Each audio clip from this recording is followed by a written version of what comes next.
AstraZeneca ने माना Covishield vaccine से लोगों को हो सकते हैं रेयर साइड इफेक्ट। कोरोना महामारी के दौरान एस्ट्राजेनेका और ऑक्सफोर्ड विश्वविद्यालय द्वारा विकसित कोविशील्ड का उत्पादन सीरम इंस्टीट्यूट ऑफ इंडिया द्वारा किया गया था और देश में व्यापक रूप से इसे लोगों को दिया गया था। कोविड-19 रोधी वैक्सीन कोविशील्ड बनाने वाली कंपनी एस्ट्राजेनेका ने खुद स्वीकार कर लिया है कि इसे लेने वाले लोगों में रेयर साइड इफेक्ट हो सकते हैं।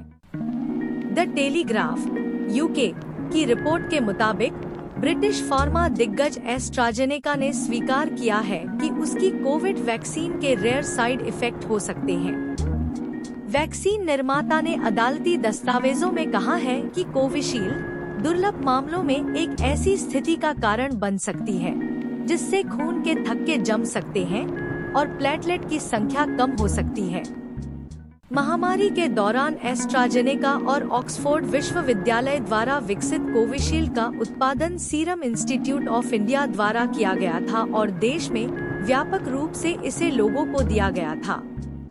एस्ट्राजेनेका को ब्रिटेन में इस दावे को लेकर कई मुकदमों का सामना करना पड़ रहा है कि उसके टीके के कारण कई मामलों में मौतें हुईं और गंभीर चोटें आईं।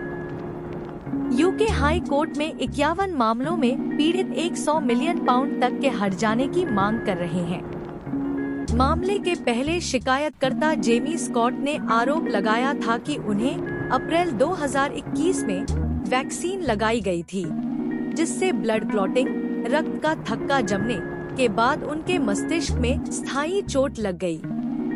उन्होंने दावा किया कि इसने उन्हें काम करने में काफी दिक्कत होती है। अस्पताल ने उनकी पत्नी को 3 बार यहां तक कहा कि वह मरने वाले हैं। रिपोर्ट में कहा गया है कि एस्ट्राजेनेका ने दावों का विरोध किया है, लेकिन फरवरी में एक अदालती दस्तावेज में स्वीकार किया कि कोविशील्ड बहुत ही दुर्लभ मामलों में टीटीएस का कारण बन सकता है। टीटीएस थ्रोम्बोसाइटोपेनिया सिंड्रोम के साथ थ्रोम्बोसिस मनुष्यों में रक्त के थक्के और कम रक्त प्लेटलेट संख्या का कारण बनता है।